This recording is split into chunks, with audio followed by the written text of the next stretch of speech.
work was all about kind of giving these moments of kind of soloistic, virtuosic joy that could kind of erupt out of each player at any time. To me, translated a way of trying to communicate about texture that could kind of meet this kind of common language that we had developed, but then give a kind of directionality to how everything might be built. So, you know, as you can see, I've been, in some ways, this talk is kind of spiral, it's not spiraling, maybe it is, but it's circling a little bit. Some of my interests and some of the ways in which I approach composing music for people. The first piece that I wrote was for an ensemble that I didn't have a lot of rehearsal time with, but was filled with some of the best soloists in New York, who were all coming together to play in an ensemble together that they didn't play in that often, with a conductor for you know, this kind of situation. And so that first piece, Open Work, was all about kind of giving these moments of kind of soloistic, virtuosic joy that could kind of erupt out of each player at any time, which to me was a way of kind of trying to recognize them and kind of give them a chance to speak out in the way in which it almost feels like is kind of an integral part of their musical voice.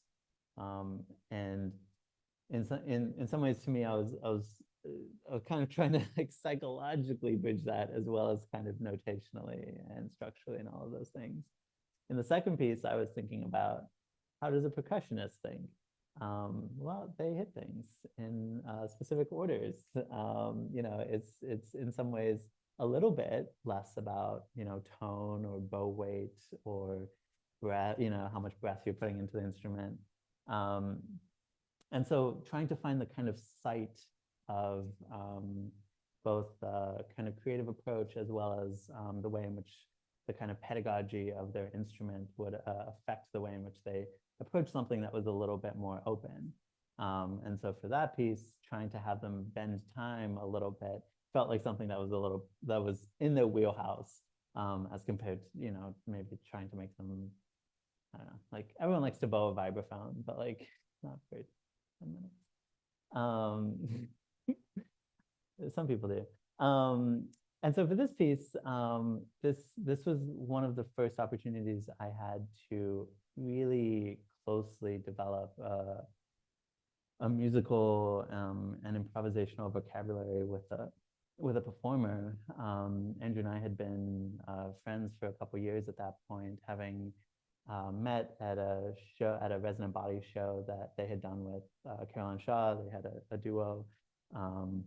And, you know, kind of queer eye contact across the room, and exchanging phone numbers, and then becoming friends over a long period of time, just meant that there was a kind of trust between us, as well as a sense of like what sounds we connected over, that I was able to kind of, again, push how I was trying to communicate the music that is so chaotically in the ocean of my mind. And so for this piece, I also had just gotten an iPad for the first time. And iPads have this wonderful app called Procreate, which lets you draw with an Apple Pencil on the iPad. And so I figured out a way to create in Sibelius a kind of cell-based score that was kind of more of a skeleton, and then import that as like a backless image. And then I was able to draw on it. And so this was like my first kind of experiment, drawing with like a bunch of the different pens on there. And exploring with them, I had this kind of notion that all of the different like gritty little textures and colors and well, not colors, but, you know, like kind of different levels of saturation and different kinds of curves that happen on each one, to me translated a way of trying to communicate about texture that could kind of meet this kind of common language that we had developed, but then give a kind of directionality to how everything might be built. And then, of course, kind of combined with these harmonies and bow directions that I had come up with myself. Um, and then I was also kind of, in this way, I was, when we look at the score, the way that the kind of pens or the different kinds of graphic elements are laid out is extremely kind of left right. And I was kind of still trying to get out of this notion that they needed to go from cell 1 to cell 2 to cell 3 to cell 4. And so these kinds of extra layers of lines was a way of kind of trying to encourage Andrew to develop their own kind of pathway through the piece. And so could we go to the second slide? And it's been wonderful. Oh, sorry, the second page of this one. Yeah. And so this is Andrew's markup score. Andrew kind of wrote out all the harmonies, put a little things like weird and suspense. And this is a slightly earlier version of the score, so it looks a little different. But kind of laid out their own way of navigating the piece. And then can we go to the last page? And then created their own kind of map and outline of what was going to happen on all 4 recordings that they were playing. And so as part of kind of this back and forth process, there was also this, like they sent me each kind of file, and then we would like identify ones that we really liked, who didn't like. And then, yeah, this plan emerged from Andrew's pen, which is really lovely. And so, of course, this is a pandemic piece. And so this, I had kind of conceived of this first thing as a solo piece, and then we transformed it into this 4-person thing, or 4-Andrew thing. And then this past May, I had an opportunity to curate a show at Red Cat. It's in the basement of Walt Disney Hall. And for that, I decided to finally kind of put together a live version of this piece, which I still haven't been able to upload it for some reason, so I need to get on that. But I do have a little trailer of it that we can look at, and so this was from the performance in May, which included a string quartet from CalArts. Nadia Sirota was the co-soloist, and then Mingju Chen, who's an amazing vocalist, joined us for a few parts of it. But it's just a little teaser video, I guess.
Yeah, and No, I'll try and wrap up and get to some questions.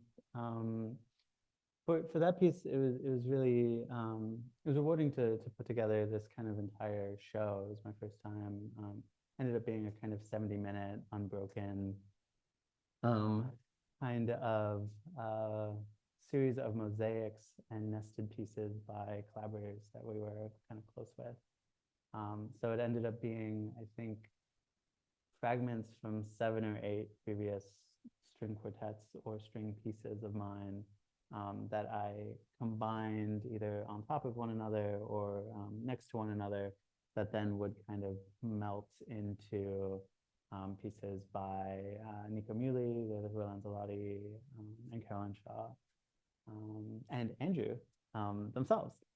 One of the most beautiful things to come out of the pandemic has been Andrew's composing, and it's been really rewarding to see them on that journey, and then kind of be able to keep reconnecting with this particular project. And so for this iteration, we came in a few days before, and we worked really closely with the quartet, kind of getting them into the space of how to approach the piece, which is actually it feels fairly interesting, because it's both a really kind of specific notation, but it's one that and we can scroll all the way to at some point. Oh yeah, so whenever we get to the so this is kind of what we kind of formed out of that, which I kind of put together, kind of transcribing in a kind of open way what Andrew had been doing in the video, which gave us a series of good starting points and lots of problems later on.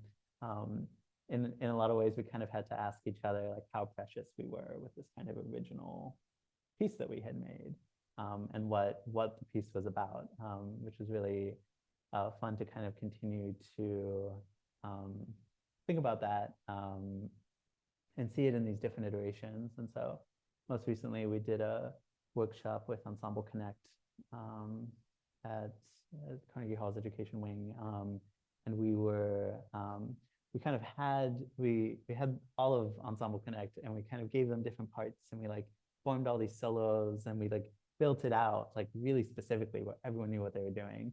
We played through that, and then they really wanted to play the original score. So then it felt like there was this way in which we built these frameworks, and actually they felt very at some point very rigid, it was a piece at that point.